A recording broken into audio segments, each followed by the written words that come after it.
أعوذ بالله من الشيطان الرجيم. بسم الله الرحمن الرحيم. الحمد لله رب العالمين،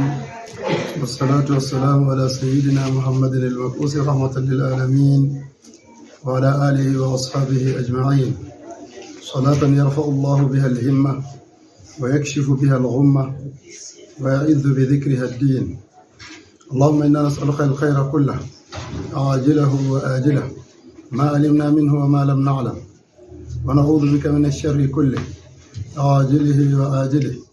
ما علمنا منه وما لم نعلم. ربنا آتنا في الدنيا حسنة وفي الآخرة حسنة وقنا عذاب النار. سبحان ربك رب العزة عما يصفون وسلام على المرسلين والحمد لله رب العالمين. hande alamisa sappo e jeetatabre lewru ramadana hijira annabi meɗen muhammadu sallllahu alayhi wa sallam diga makka yoggo madina ujunere e temeɗɗe nayyi e capanɗe nayyi e joyi yaadore ɓe nogas e jeetati lewru tatafru miladiya ujune ɗiɗi ɓe nogas e nayyi. en ɗon ɗo fassira deftere allah, en ɗon hando surol baqara, en ummiran ha dow ayare walaqad atayna bani israila alkitab.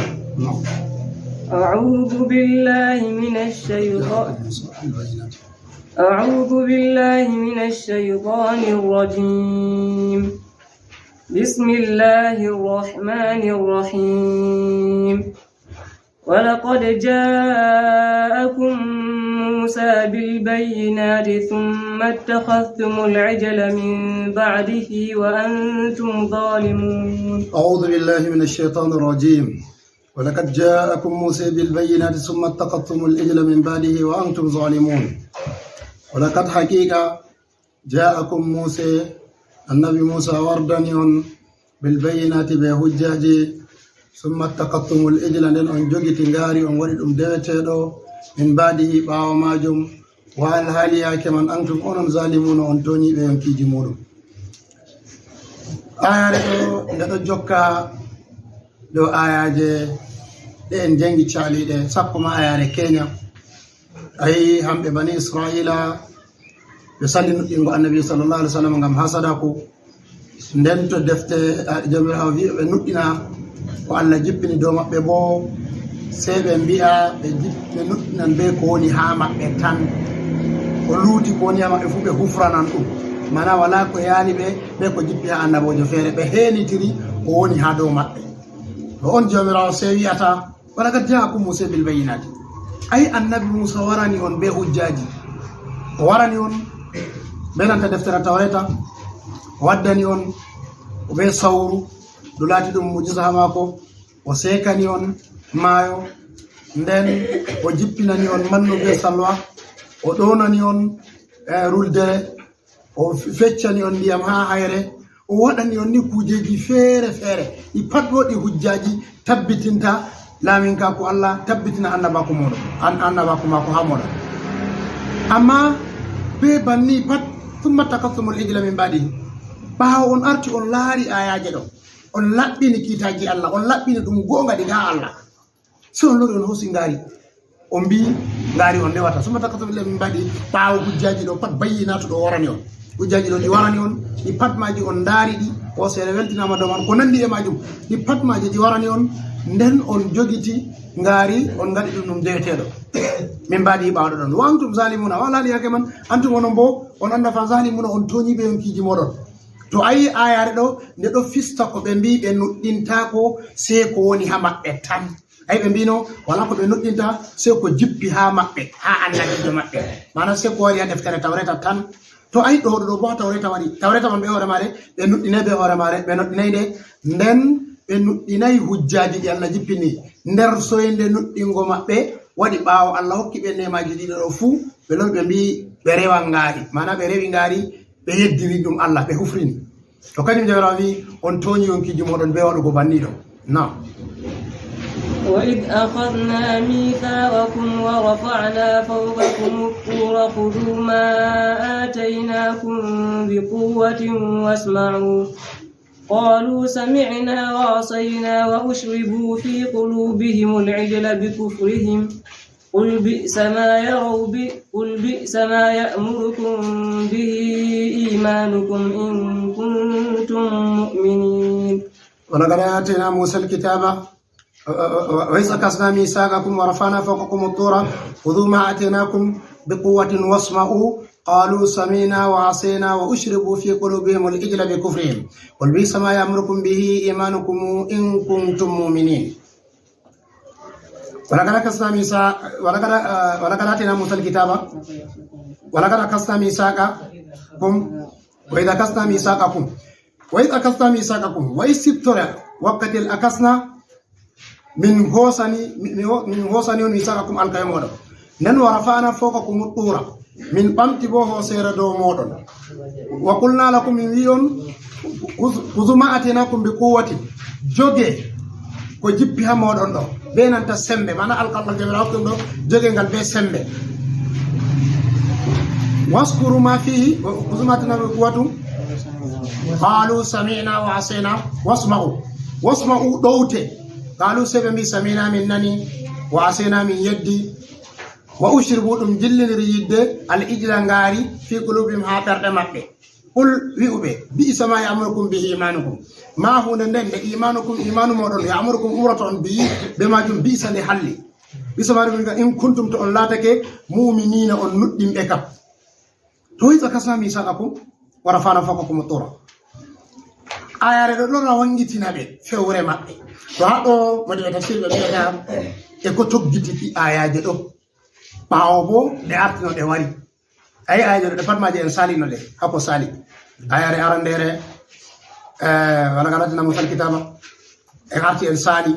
wala gaja ko musa bil baynati summa taqatum rijla en sali ki samal timuduka ndenda ayare ndede do bo wa idha kasami samakum warfana faqakum tura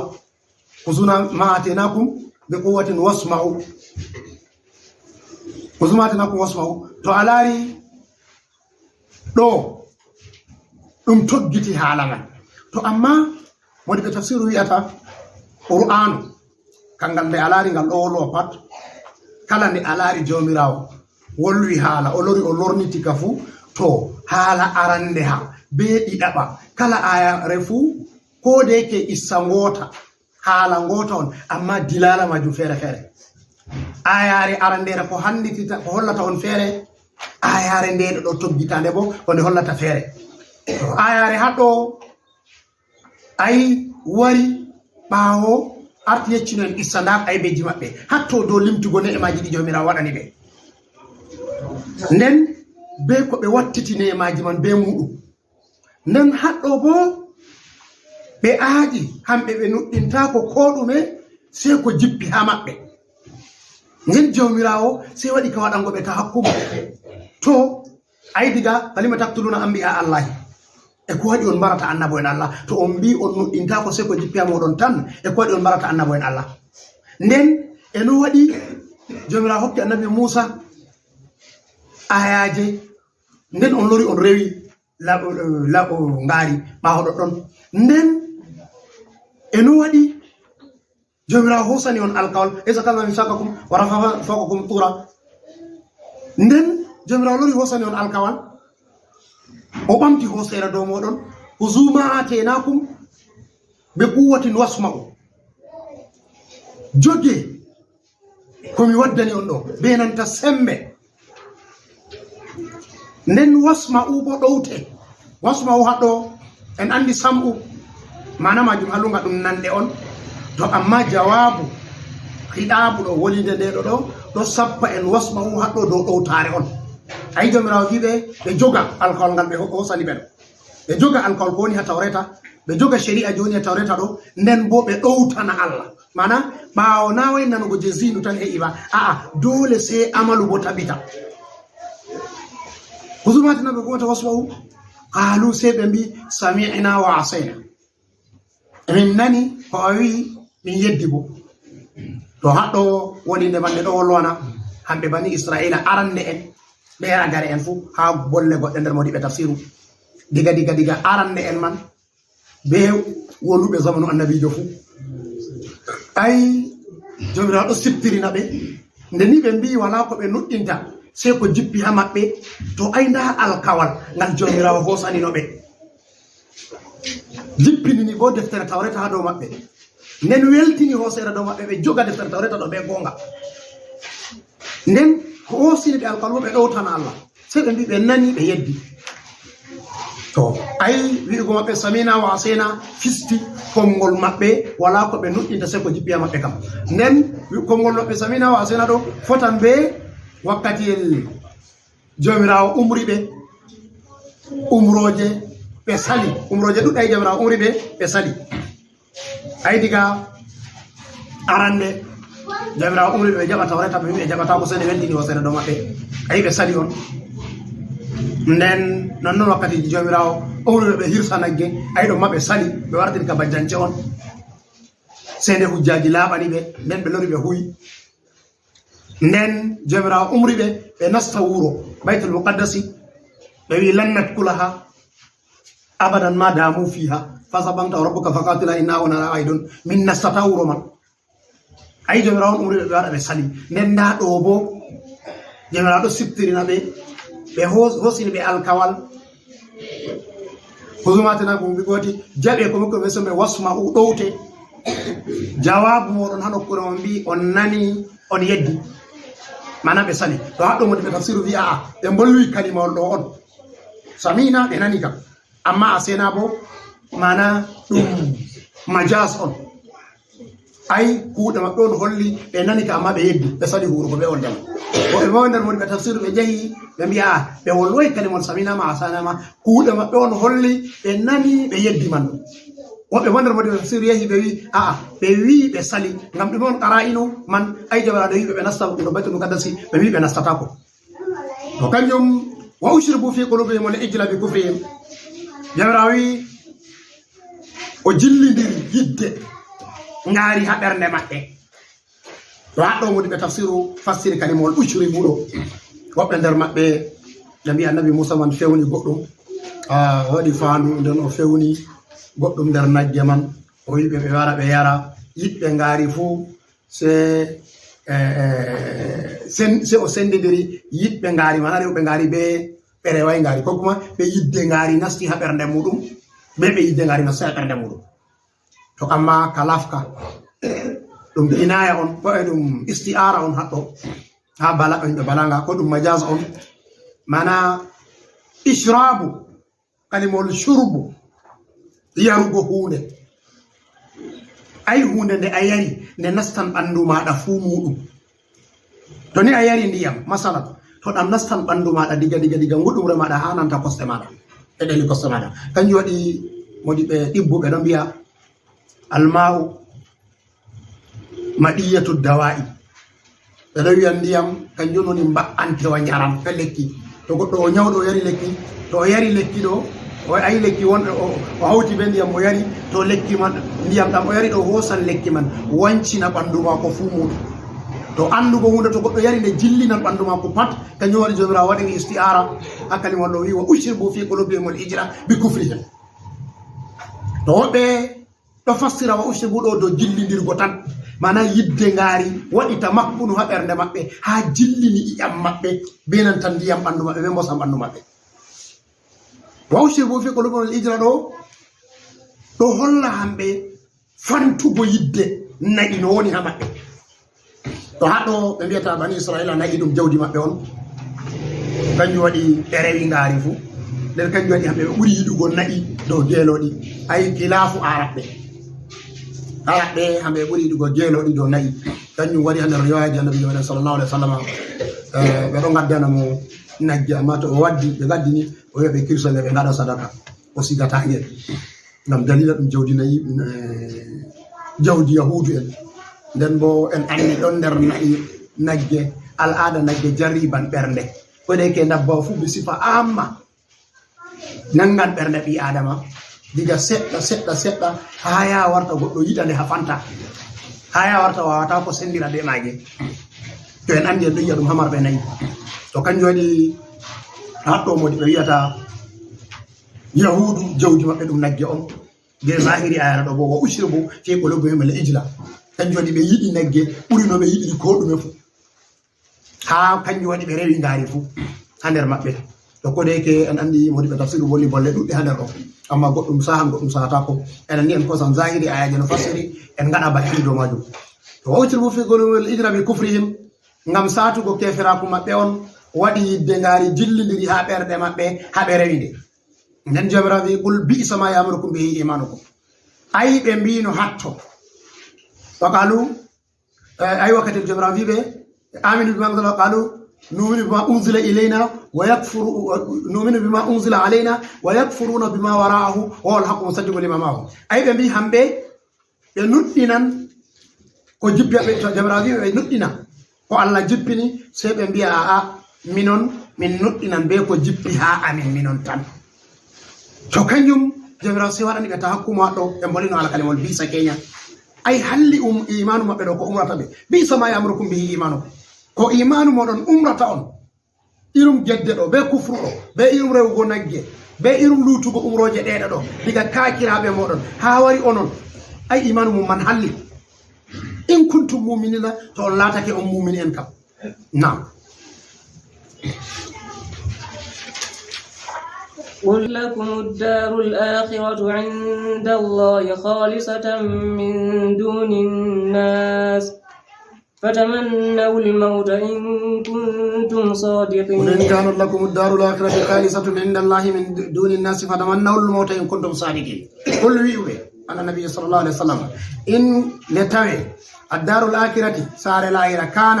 لا تنك لكم أمور خالصة لاند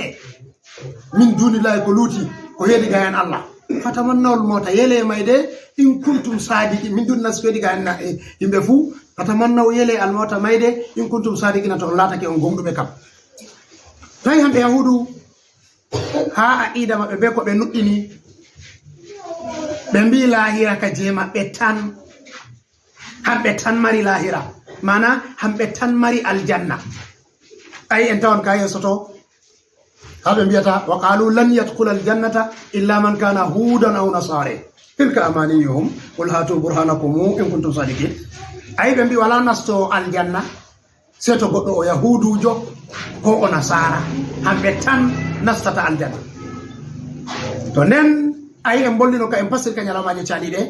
hamɓe yahudu ha aqida maɓɓe hamɓe on woni ashabullahi almuhtar ayi ɓe ɗon mbiyano nahnu abnaullahi wa ihbahu hamɓe ɗo ɓe ɓiɓɓe Allah on ɓe yiɗi yiɗɗaɓe Allah on mana irum inayaji ɗi jomirawo waɗani ɓe irum mu'jizaji ɗi jomirawo hokki ɓe irum lelugo annabo en ɗuɗɓe ko jomirawo leli ha nder bani israila sey ɓe ɗo yiya hamɓe ɗo hamɓe on woni yiɗi yiɗɗaɓe Allah ha ma ɓe ɗo aja ɓe ɓiɓɓe Allah ayi nder man nan ɓe mbiyata o kalati yahudu usayru ibnullahi ayi ɓe mbi usayru ɗum ɓi Allah on wakkati usayru wari nder maɓɓe tawi usayru an kon jomirawo mayni en tawon kawra gare surol man ɗo ni surol bakara ma jomirawo mayni mo ndo wakkati en nabuhat nassar wari yibbini wuro baytul muqaddasi nde o yibbini ngo hanko o wala ɗon no usayru sey o warti o tawi wuro baytul muqaddasi yibbi nde o tawi wuro may ngo yibbi ngo fuu maago wala ko luttiyamago sey o wi kadi no Allah yeɗiɗinirta ɗo jomirawo sey maynimo duuɓi temere nde maynimo duuɓi temere nden ummitinimo on holli men issa ɗo je wari ha suuɗo bakara may haragare to ثم بعث قال كم كان لبثت يوما بعض يوم قال بل لبثت 100 عام فانظر الى دامك وشرابك لم يتسنى تندنا جبران امتي مو hambe anko uzairu o yahi o tawi majalisa o tawi tani kon lamata o tawi wuro badde makadasi ngo ummi ngo mawni ngo nyibiti har ma ɓuri nane yimɓe heewi ngo nder duuɓi temere nden anko ɗo yewɗani no nyandere on hokkuma reta nyandere nden o tawi ɗum canji nde o wari o tefi lamɗo wuro man ɓe yarimo lamɗo wuro man sey o tawi lamɗo wuro man ɗum moyjo on ɗum taniko on lamata wuro man nden ɗon ɗon kadi o wiyan kon usayru wala mo yeftumo sey debbo goto ɗum waɗi kayaji ɗuɗɗi nden debbo man wiyata usayru kam ɗum annabojo dursi tawreta ngam man to gonga o jangana ɓe nde o jangini ɓe tawreta timmini ɓe mbi ɓe yerdayi debbo man holliɓe haɓe iri nde asali mare yehi wurtini nde ɓe ngari ɓe tokkiri ɓe tawi o majjay ko har feere to sey ɓe yiɗi mo ɓe fantini ɓe mbiyay o ɓi Allah on aynanu abnaullahi wa ahibbahu to ɗo kanjon aqida maɓɓe kañum jomirawo wiyata ɓe annabi sallallahu waɗanɓe ta ko wiwɓe in kanat lakum darul akhiratu to ni saare lahira laatanake on onon yahude khalisatan onon tan mari nde min duuni nas ko yiɗi gayni yimɓe fuu yimɓe pat wala sare lahira onon tan mari de fatamannawul mawta yele mayde to haddo modi be tafsir wadi bolle duddum ndera ko be mbi annabi jo wadani be hambe yahudi en mofti be wadani be mubahala antamen tawon ayal mubahala suratu ali imran suratu allah yardi hano kure o wiata be ngara be kujjotira to ta'ala na abna'ana wa abna'akum wa nisa'ana wa nisa'akum wa anfusana wa anfusakum thumma nabtal fa annana la yakadibin ay ayare mubahala on wari hato ton nen be mbi wobe der wadi tafsir bi annabi jo wadani be hambe yahudu en ta ko mofti be o wi to na on bi on woni idi dabe Allah na on bi wala na so aljanna sai yahudu jo sai nasarana to ngam man yele mayde to goddo yeli mayde jotta bo maya ha to en laro nen no ka woni jotta goddo fo andi wala ko sendi mo be aljanna sai mayde tan o hulan mayde manna o hulatande o habanande ba ngam kanjo to lari sahabo en woni non irma ka Kenya sedda kanyum sahabo en hambe kala mo yi shahada husani dum fu wadan kayettu go Allah wadan kananu go bellu en andi hamarakatu sifina Ammar ibn Yasir nabi sallallahu alaihi wasallam fi taqtuluhu al-fi'atu al-baghiya o wi yabre eggide do kayre on tammi mana wurtude do cappaji be kayre tammi barugo mo Ammar ibn Yasir o wadi jubi cappande jeenay be o nayi o tampi amma o yali sifina be nanta sayyidina Ali do yali sifina be sayyidina Ali anabi do vimo ko sakita yarugo ko sakita nyaamugo ha duniyaru ni ko sam jillindirɗam be ndiyam kan jon curaɗam to jemmare waɗi saati ɗon ka satani mo o tefi ko yara o heɓay ɓe tawi wala ko ɓe mari sey curaɗam sey ɓe addanimo o yari so numti konngol annabijo sallllahu alih wa sallam so waɗi ka yimugo gadannal kal ahibba muhammadun wa sahba gadannal kal ahibba muhammadun wa sahba jango en fottal be yidiɗaɓe annabijo sallllahu alih wa sallam be sahaba en muɗum o waɗi ka seyugo o yiiwi o canji limse mako o ɓorni limse boɗɗe o waɗi urdi weeti fajiri diga cup o haaɓi ko nange fuɗa o waɗi puccu mako o waɗi ka samnugo o dogga o waɗi ka wi'ugo ɓe o yaha o tawa sangere ɗo mofti o wiya wallahi wondo ɓe haaɓi be maɓɓe ɓeɗo farta ɓe diga ha nokkure ɗo haa ɓe hoori ɓe yaman ngam ran asani ha yaman to o wi wallahi o andi hamɓe woni dow gonga to o waɗi ka haɓugo banni ñande man bo o saydina kanko Ammar ibn Yasir non noon en andi Jafar mo Tayyar ay oɗo yima oɗo wiya ahlan bi qudumil jannati oɗo wiya aljanna ɓattimo oɗo nana urengol maga ɓe pat maɓɓe mo ɓatti mayde fu sey o nanata to nde ni sifa yimɓe aljanna woni onon yahudu en bo on mbi onon tan nassata aljanna to kadi ɗum on yarata bone duniyaru maye tan ne on nasaka to kanka woni kanka wala jago to ayi haddo ma ɗuɓɓe fewni koye maɓɓe woɓɓe feere nder modi ɓe wi'a yelugo ɗo ɓe yela be ɓerɗe maɓɓe tan amma ta ɓe tora mayde man be hunduko maɓɓe o e mo wi'a ɓe tora be hunduko amma ta ɓe yela ha ɓernde maɓɓe to no ka woniri funi to ni gonga aljanna hamɓe tan mari ka to hande ɓe yara bone duniyaru ma ngam man hande ɓe maya tan ɓe hota aljanna ma kañum jawra wi wolin kana lakum darulaka halisatan min dunillahi min duni nasi fatamannawul mawta in kuntum sadiqina to ha on andi lahira kam onon tan mari aljanna ɗo kam oɗon onon tan to yele mayde in kuntum sadiqina yele mayde to laati on gonɗuɓe kam naam ولن يتمنوه أبدا بما قدمت أيديهم والله عليم بالظالمين ولن يتمنوه أبدا بما قدمت أيديهم والله عليم بالظالمين جمراوي ولن يتمنوه بيلتان كير مايدي أبدا حرفوري بما قدمت بما يدمكو أيديهم جود ما بقدمت هايندني كوكما كود ما بهاندني والله جمراو عليم أندو بالظالمين يتوني بيونكي جمرو أي أدو جمراو سيوية تبه ولن يتمنوه أبدا والله بيلتاكو مايدي دو واو لنغول أتفتما دو تمنوا الموت إن كنتم صادقين جملة من إن جمراو ولن يتمنوه har abada ɓeelata mayde ko waɗi ɓeelata mayde ɗo bima qaddamata aydihim e ɗum ko juuɗe maɓɓe hardini to aydihima ɗo woɓɓe ɗon mbiya ɗum zawatuhum modi ɓe tafsiru ɓe mbi na juuɗe maɓɓe nuɓete ba ay ko'e maɓɓe on nufete zatiji maɓɓe on nufete na way juuɗe ba woɓɓe nder modi ɓe tafsir bo wi a aybe moy on woni sulɗanu aybe ɗum juuɗe on be ɗume goɗɗo yeddirta Allah gujjo be ɗume wujjirta be jungo mbal be ɗume o yarirta be jungo o hosata o yara to o mbara goɗɗo be ɗume o aybeji pat jungo on ardata kanjum waɗi jomirawo inni juuɗe haɗɗo ni to amma ko ngeesini ko nufete ni kuuɗe ɗe ɓe kuyi zawatu may kanjum nufete haɗɗo to haɗɗo jomirawo wi walan yatamannahu abadan bima qaddamat aydihim e yelata ko mayde har abada ngam ɗum ko ɓe ardini iggo e kuuɗe kalluɗe nder kuuɗe kalluɗe kanjum none kufruji ɗi ɓe gaɗata ɗiga kakiraɓe maɓɓe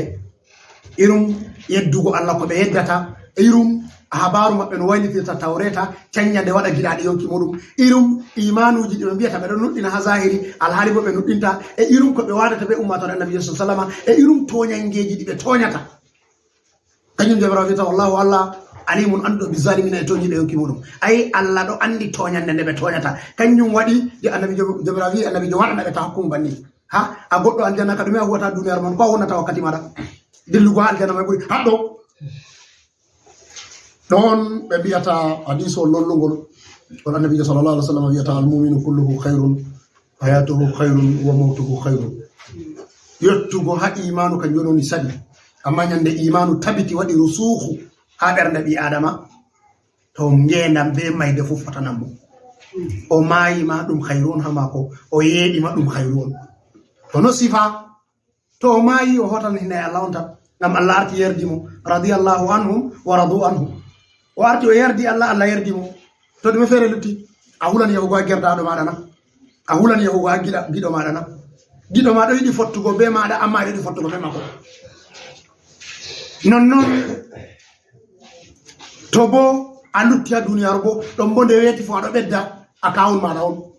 to a yeeɗi ɗon bo aɗo handita yimɓe ko aɗo huwa kuuɗe kayru ko aɗo ɓedda kuuɗe kayru ngendam ma ha duniyaru ɗum hayru on bana mayde ma malati ɗum hayru on to haɗɗo kanjum waɗi ko en dorata Allah waɗo nder mumin en laɓɓe ngam to imanu heɓama ni ko ɗume heɓama nam ولا تجدنهم أحرص الناس على الحياة ومن الذين أشركوا ولا تجدنهم أحرص الناس على الحياة ومن الذين أشركوا يود أحدهم لو يعمر 1000 سنة وهو بمزحزحه من العذاب وما هو بمزحزحه من العذاب أن يعمر والله بصير بما يعملون ولتجدنهم أحرص الناس على حياة ومن الذين أشركوا يود أحدهم لو يؤمر 1000 سنة وما هو بمزحزحه من العذاب أن يؤمر والله بصير بما يعملون ولتجدنهم atawan ɓe jabra wi wala tajidannahum atawan ɓe ahrasa nnasi ɓe ɓuri elago yimɓe fuu muɗum elango ha nder yimɓe fuu muɗum ala hayatin dow ngendam wa min alladhina ashraku non ɓen hawtaniɓe Allah yawaddu ahaduhum goto maɓɓe fu ɗo yela law yu'ammaru won ɗo o wurneteɗo ha dow duniyaru ɗo 1000 sanatin duuɓi ujunere wa ma huwa bi muzasihi min al azabi nden o latake bo oɗo nantine daga to yangada wa muzasihi min al azabi wallahu jamirawo basirun anduɗo ko gi'o bima ya'maluna ɗum ko ɓe huwata wala tajidannahum ahrasa nnasi ala hayati ayi jomirawo wino ɓernde bani israila ɓe yelano mayde to ɓe laati kamɓe tan mari lahira ba ɓe ajata aɗon tan yiɗiɗɗaɓe Allah ha ɓe ɗo aja ɓiɓɓe Allah waliyasu billahi to ha nonnon on jomirawo sey wiyata ɓe to nden kam jomirawo sey yecci en ɓe wiyata ɓe ɓe yela mayde to ɓe laati ɓe gonɗi ɗe nden jomirawo lori wi walan yatamannahu abadan ɓe yelata ko mayde makkata wallahu alimu zalimina sey jomirawo tindini on no ɓe waɗi walla tajidannahum ahrasa nnasi ala hayata a tawan ɓe hamɓe ɗo ay hamɓe bani israila ɗo ahrasa nnasi ahrasa mana afalu tafdili on ɓurduɗum ɓe ɓuri elango yimɓe fu ɗo ngendam hamɓe yahudu ɓe ɓuri ko moyejo yiɗugo ngendam wala ko ɓe huli yotti mayde ayi aksu mumini en bo wala ko ɓe yiɗi se mayde ngam andugo ko ɓe yata ɓe tawa hamɓe yahudu en bo andugo ko ɓe yata ɓe tawa ɓe yiɗi ngendam ha fanti ɓeɗo elani ngendam nden jomirawo wi na hamɓe tamba wa min alladhina ashraku nonnon ɓen hawtaniɓe Allah ɓenon hamɓe kanjon kuffaru quraishin ferɓe quraishu hamɓe ma ɓeɗo yeli mayde ko waɗi hamɓe quraishu ɓeɗo yeli ngendam ngam ɗume ngam wala ko ɓe andi c'est duniyaru ɗo أي كان يقول القيس فيها تتمتع من الدنيا فإنك فاني من النشوات والنساء لساني أي ويلتن الدنيا رتان أتمن هم ولا كو بأني جينا فيره سينجينا الدنيا رتان بأنه ودي جينا فيره هي صدق أي كان يقول زوير فيها ولا خالدا إلا جبال الرواسية وإلا السماء والبلاد وربنا وأيامنا معدودة ولياليا أي ولا كو دومتو سيكو سيجتان أي كل متمن سيكو سيجتان لتتا لو هم بها جاهلية ɓe anda wodi ngendam goɗɗam feere hamɓe ni ɓeɗo andi ngendam duniyaru ɗo tan to a yeeɗini yeeɗuɗam tan a timmina to haɗo ɗoɗɗo noon kamɓe jomirawo wiyata min allazina ashraku ɓeɗo yeeɗi ngendam ha warti kofgol maɓɓe hande yahudu en ko kuma ko faru quraishi man heferɓe nder quraishu to goɗɗo fotti be goɗɗo ni kofgol ma ko ɗume on ish alfan yeeɗu duuɓi dubure yeeɗu duuɓi dubure to jotta fu kaɗo ha araɓe mai kaɗo lutti jotta ha araɓe ni to alaari ɗumen konngol maɓɓe ɗaala umrak kamɓe to ɓeɓe homdira ni mama ko a simina goɗɗo assalamu aleykum ya fulan kono a ɗaala umrak duuɓi maɗa juuta mana gurdam maɗa juuta ngeenda mayɗo fu ɗum hirsu alal hayati on to ɓe waɗi goɗɗo bo se wiya kassara umrak balɗe ma famɗa to wiugo ɗaala umrak ɗum mantore on ko du'a on wiugo kassara umrak bo ɗum kuudi on ko felore on ha maɓɓe to kanjum waɗi jomirawo wiyata wata janna mu ahrasanasi hamɓe yahudu ɓe ɓuuri komojo elango ngendam kañum hamɓe ɓeɗo yiya kala goɗɗo waɗan ko watta fu gam ta o maya yotta en ɗo laara israila haɓe kalata ɗo wuro no ngo foti fu a laara wuro ngo ɗo ha dow amma ɓeɗo gasi gasɗe bo ha leddi to ɓe nani alama kuje kultorol seɗɗani wuro mai ngo fumago ngo woti nder gaska woyango joɗa malaji ɓe ƴonata ɗum to ɓe nani hamas fiɗani ɓe bom ko hunde feere ɗo warani misael ɗo warani ɗon bo se ɓe kunna kuje ɗo musafiratul inzar wuro waraka yidugo ko mojo dogga ya nasta gaska ñukka ngam ɗume fu ngam hirsu alal hayati on kamɓe mayde ɗum kulli ɗum ha maɓɓe ko waɗi bo bima qaddama taydihim e ɗum ko ɓe ardini huuɗe kalluɗe ɗe ɓe ardini kanjum waɗi ɓeɗo kultori mayde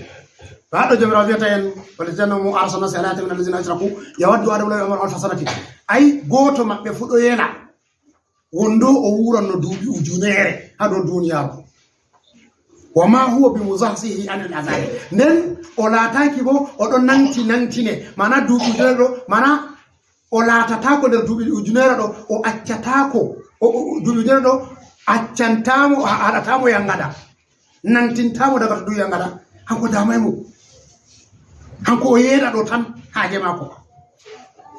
o ndo wuuɗan duuɓi dubure nden o hisata yangada hanko damay mo to haɗo mumini en sendirta be maɓɓe en ɗo andi misaluji baba jelani ko wiyata en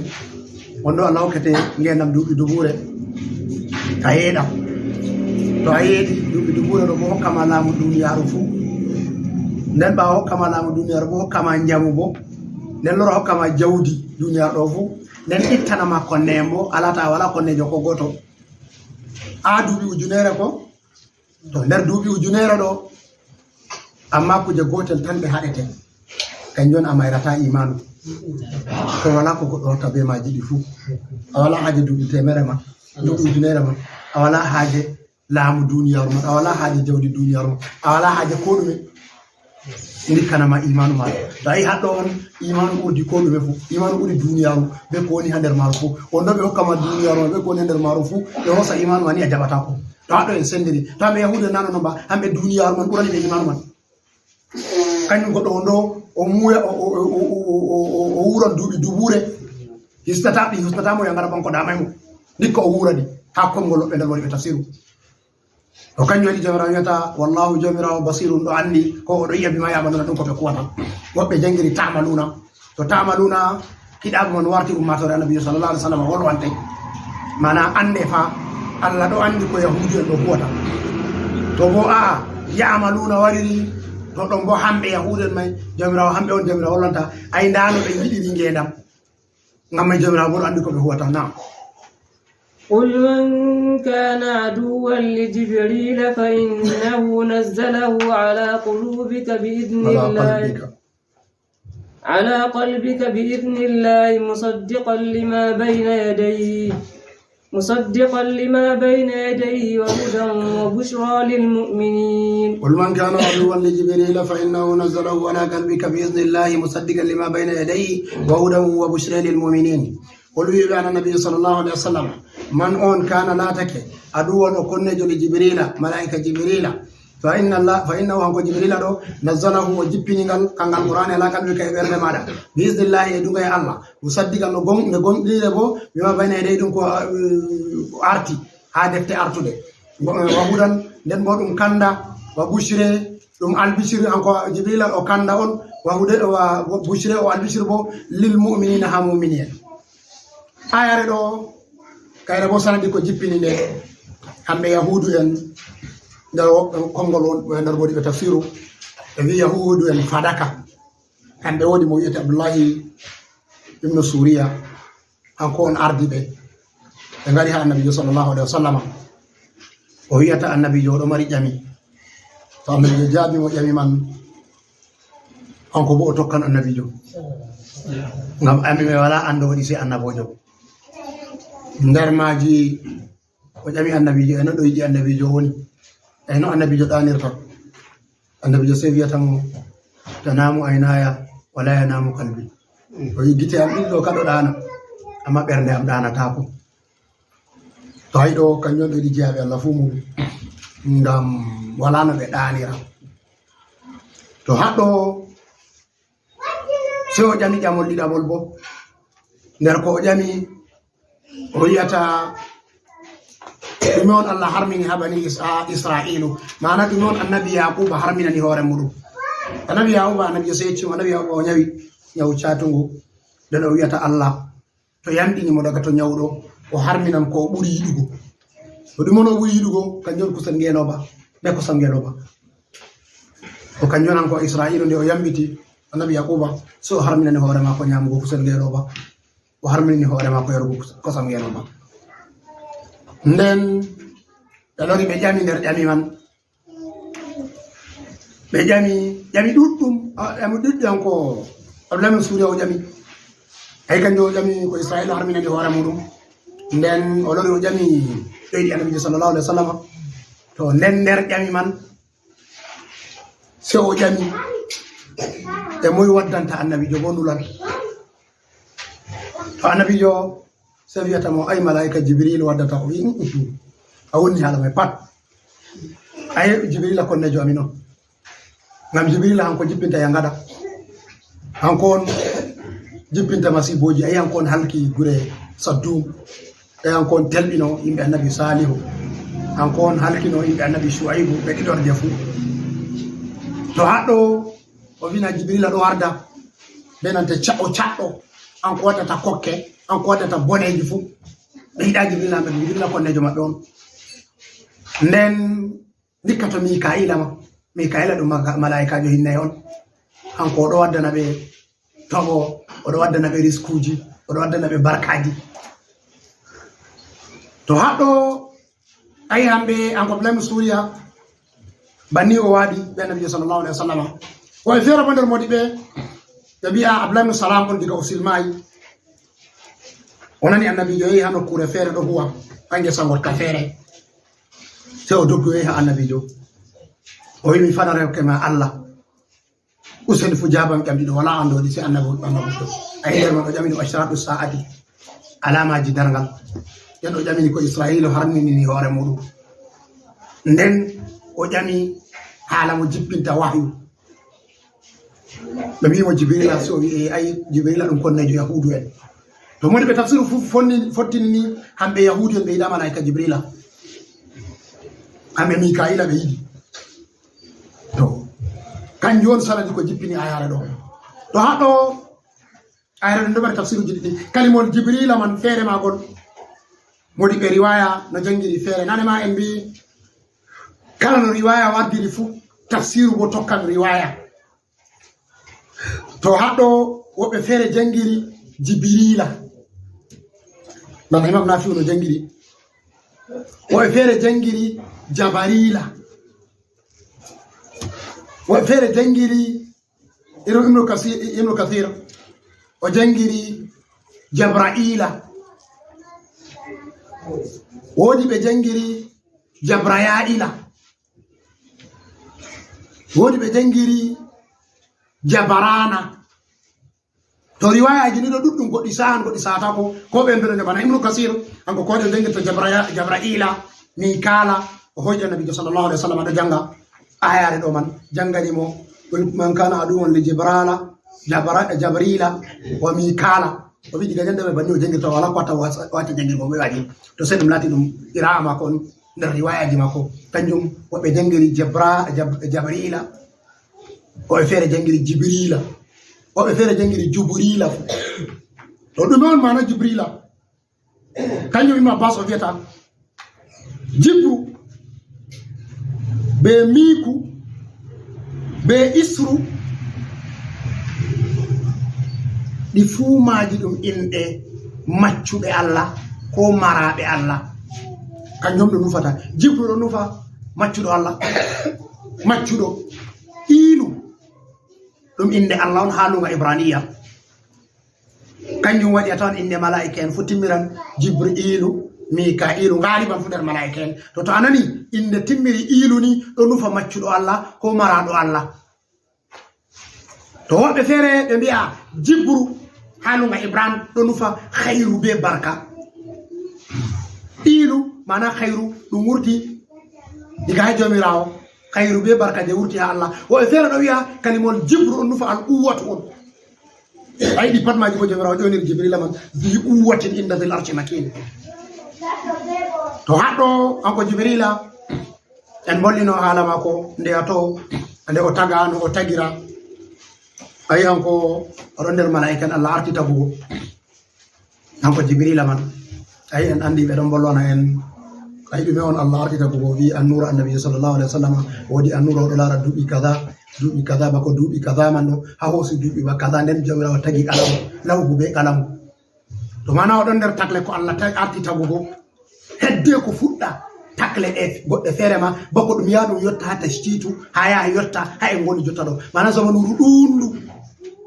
to haddo der modi be o arti azaluna ko o arti azaluna do Allahu alamu ngam o fere do wi'a wodi takle godde fere de arti ko wi'ete azaluma ngam azaluma dum taddi on der takle Allah bana abadu fu dum taddi on der takle Allah to ibaratan azalu ibaratan hafuddode abadu bo izalata ibaratan hatimode do hollama fuddode do hollama timode do fu dum taddi Allah on to wobbe der modi be jibril arti azalu tagego wobbe wono bi a jibril der azalu o taga to ammani khulasatul qawli o der be Allah arti tago der malaika en to jodi go zamanuru o do rewalla to kanyum hande yahude jomirawo ayare do de fumare sende wori do surtina dume de do wara be tahakkum mana dume ne be yida jibrila be nana tindore jibrila noni قل من كان عدوا لجبريل فإنه نزله على قلبك بإذن الله مصدقا لما بين يديه وهدى وبشرى للمؤمنين أنا النبي صلى الله عليه وسلم ويوبه الله تدو كنجو ملائكة جبريل تو أندفا جبريل دو هنكو نزله على قلبك هنكو جبيني هو لميري هو دو هو تنم لنا الله كان القرآن هنكو جبريل هنكو جبيني قرآن هذا النبي صلى الله عليه وسلم تو هادو أي أمبولينو كلا تحرك به لسانك لتعجل به إن علينا جمعه وقرآنه فإذا قرأناه فاتبع قرآنه ثم إن علينا بيانه تو هانغال قرآن قال جبان هذا النبي صلى الله عليه وسلم كان يبني وقت جبريل جبين القرآن فماكو جمارة نونde nyalo mare nonde fewi fo laran annabi do wurtina gullu ha bandu makko ko wadi bo ngam jawrawi inna lanulqi alayka qawlan saqilan min do jippina kongol teddugol ha do mada to teddudum bolle Allah to na nabi sallallahu alaihi wasallam wala mo foti hosade teddudum bolle Allah to na annabijo wala bernde foti jogugo de kanyum jibril be wara mudum wakkati en general vimo hosa qur'an man daga lawul mahfuz wartira baitul izzati ay jamara mufti qur'an may pat wadi dum tobbere wore o windo wari laari tobbere man o tawi tobbere man de buri jabalu qaf mawnugo jabalu qaf go kanjel weta hosere tari duniyaru fu hosere tari kawnu modon fu o tawi hosere man de tobbere man de buri non mawnugo o wi jomirawo famɗitinimo de o fondi eftugo de salorimo o lortini ha o wi kay jomirawo sendanamo de nden jomirawo sendi toɓɓere man warti ɗum karfeje jeeɗiɗi kanjum o ronda harfere fof o wartira o ronda harfere fof o warti qur'an me ngal fuu magal waddi ngal baytul izzati o jippini en wino baytul izzati bo ɗo wona bana baytul mamud woni ha dow bana suudu kaba woni ha leddi baytul izzati bo ka ñononi suudu no ɗum ɗufata asama arandewu to haɗo anko jibrila totton o hosata qur'anu man diga baytul izzati o waddana annabi sallallahu alaihi wasallam kanjum fayna wona anzala wala qalbika bi iznillahi o do wadira dum be duga e Allah hambe malaika en dum sifa mabbe on do tanago Allah kanjum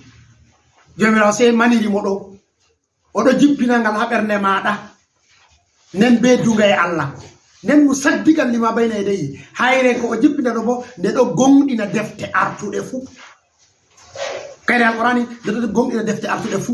nen wa hudan nen hayre deftere man bo dum kanda en fatir ko woni kanda diga hudan lil muttaqina nen wa bushra lil mu'minina dum albishro ba mu'minin to bushre to wari to ngaka to fi do fayda dume do fayda neema be khayru tan mana albishir je en andi albishir je sewdo on to ayi bushre wari do sharru on atawan do tongi wa bashirhum bi azabin ali to bushre man wari ni si atawa be dume on to dum yangano atawan de do tongiri kay yangada man mana wardan do herti amma to bushre wari do huubi tan to khayru tan nu fete to haddo hambe yahudu sedu be dani be mone ayi be wi jibril ko ne do mabbe dalilaji ko en biro be ko en lemtiro nen jomirawo se wi'ata se mani jibril be tindinaje joyi hanko jibril on jippini alqur'ani nden hangal qur'an bo ngal do gomdini defte ardude fu nden kangal alqur'an do bo ala kalbika bi iznillah nden o jippini ngal bo beddunga e Allah o jippini ngal haberde mada o jippini ngal beddunga e Allah o jippini ngal do gomdini bo ko arti nden kangal do dum kanda on nden dum albishron bo nana jomirawo se mani jibril tindinoje joyi وهدى للمؤمنين نعم من كان عدوا لله وملائكته ورسله وجبريل وميكال فإن الله عدوا للكافرين من كان عدوا لله وملائكته ورسله وجبريل وميكال فإن الله عدو للكافرين من كان لا تك عدوا بكنيجو لله الله وملائكته ملائكة المر وجبريل جبريل ورسله بينت نلابي مودو وجبريل ملائكة جبريل وميكال بيتيدو ميكال فإن الله جمراو أدون وكنجو مانا وينجتو للكافرين هفر تو جمراو ستمتني حالما جوتا كنا أنون بني إسرائيل تنبا جمراو مندو تفيد الأمومة دون هو بي آدم فو man ko moy latake aduwan lillahi konnejo Allah to hado biyadama foti konna Allah na nabi adama konnirta Allah sai modi be wiata konnugo jeyabe Allah kanjoni konnugo Allah ndiya konni jeyabe Allah pat to anda konni Allah to ay malaika be don jeyabe Allah jibril don der jeyabe Allah to kanjum jemira se wangitini ka mana arti holli kala mo konni jaade mako fu konni mo ankon to dawatta munum bo man kana do lillahi wa malaikatihi wa rusulihi to ni goddo o lati o do konni Allah o do konni malaika en Allah o do konni nulaabe Allah ay hambe yahudu en ido di pat ido do mabbe be do konni jaabe Allah kanyo be do konni Allah be do konni malaika en Allah kanyo be do konni jibril era konni nulaabe Allah kanyo be do konni nabi Isa be nabi Muhammad sallallahu alaihi wasallam nen jemira lori takhsisu lori hertika nawoy be do tamba wa jibrila non malaika jibrila ɗo to ni goɗɗo konnimo wa mikala non malaika jibrila mikala kañum ba e mbi mi jibrila al kalimol al halunga ibrahim ɗo nufa allah ko ilu ɗo nufa allah ba en pasiri ka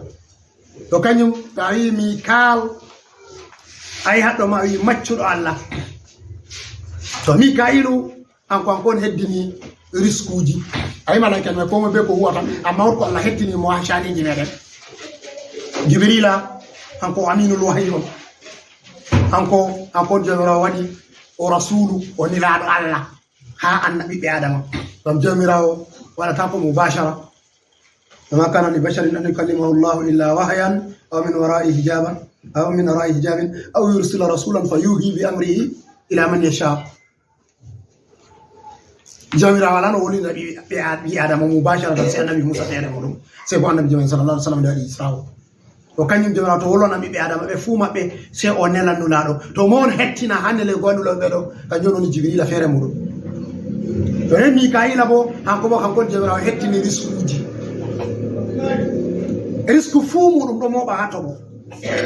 iyende on jiyata ɗo kala risque fuu ha nder iyende woni wa yunazzilu lakum min as-samai risqan wa ma yatadhakkaru illa man yunib ay jomirawo mi oɗo jippinana on risque ɗiga sama ɗum on risque man iyende to iyende wala woodi ko heɗatana en ɗo andi handi jerɗo duuɓi caniɗi e dalilaji goɗɗi feere waɗi woodi ha nokkuje jooɗi duuɓi 4 iyende toɓay maaje maɓɓe pat ɓeeɓi gaayi maɓɓe pat ɓeeɓi dabbaji maɓɓe pat waatiɗi warti wala ko lutti warti naange yimɓe ɗo jooɗi ha wuro ni naange to woloydir dulluru sey ummina sey huɓɓa yite wara wula wuro ma duuɓi 4 tan ndiyam toɓay to en ɗo andi woodi nokkuje feere bana ko feƴƴi ha Kenya o kuma ko feƴƴi ha nanta Ethiopia duuɓi caaliɗi waɗi bana duuɓi 7 yele toɓay to ɗo ɗon risque uji pat warti wala ko heɗata to kañum risque a yiyata ɗo pat ɗo jongiti ha iyende on jiyata ɗo kala risque fu ɗo jongiti ha mare to mawni hakkilinta iyende kanko noni mikailo ha nder ko modi ɓe wi'en kanjum waɗi hanko mikailo ɓe mbi jomirawo to hoddiri nda ko iyende toɓata ha hitande fuu muɗum so o hooso hokka mikailo to ɓe ta'i ndiyam ɓe kokkiɗam mikailo hanko on soggata ɗam nder dogari en mako hanko mikailo ra'adu woni hanko on fartata ndiyam man o sogga ɗam to yimɓe woni ɗuɗɗini istinfaru waɗi ka tubango jomirawo tomnana ɓe ndiyam ɓe hetana pat to bo ɓe cali ɓe geddi Allah ndiyam may kaɗam toɓan amma seeɗa mi aɗam toɓa caka laɗɗe yerum ha nokkuje ɓiɓɓe adama wala ko kuma ɗam toɓa ha nder duuɗe ndiyam ko kuma ɗam toɓa ha nder teku amma ɗam Allah heeti kam ɗam toɓoto to on mboni on heɓa to on ɓeeti bo ɗo mbo ɗam tura yeeso to hanko mikaila hanko heddinta risque uji kanjum waɗi hamɓe yahuden ɓe mbi hanko ɓe ɓuri yiɗugo ta mikaila on Allah lelanno ha annabijo ni ɓe tokkanno annabijo to haɗɗo kañum jawra wiyata man kana aduwwan lillahi to goɗɗo laati o konni Allah wa malaikati ɓe nanta malaika en fuu na wayi jibrila be mikaila tan ba kala mo konni malaikajo fuu o nasti haɗɗo o konni Allah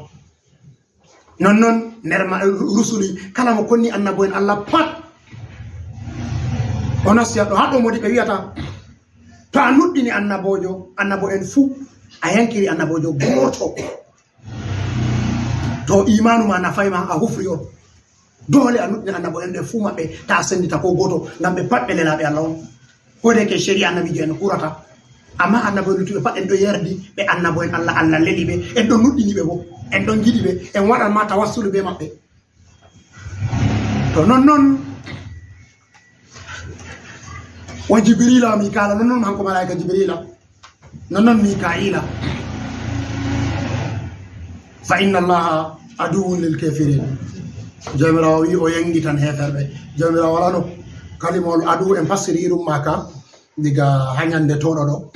ha tafsiruji ɗe gaɗi ñalomaje odi sifaji goɗɗi feere kanji woɗanta ko zati jomirawo mana sai en kosa mana maji en passira kanyum jomirawo o yangi tan adu lel kefirina do o yangi tan heferbe na en be jomirawo kon nago en andi haberde on wonata kalimol adu halunga arabiya ngol hosama diga ada mana wasaba goddo anana a wani goddo ha haftani mo ko be bernde mada ko be tarde mada fo ha wadan mo hude fere kanjon yete konnago to do na nder sifa dum sifa tagle on na sifa bibbe adama ba na sifa jomirawo ba to kanjo di jomirawo to en ngari ha irum nokku jomane en pastirta se en jomirawo o yangi tan heferbe to en ramidi nan habdo jango en timiti daga to Allah yardi سبحانك لا علم لنا الا ما علمتنا انك انت العليم الحكيم اللهم صل على سيدنا محمد الفاتح لما أولد والخاتم لما سبق ناصر الحق بالحق والهادي الى صراطك المستقيم وعلى اله وصحبه وسلم. سبحان ربك رب العزه عما يصفون وسلام على المرسلين والحمد لله.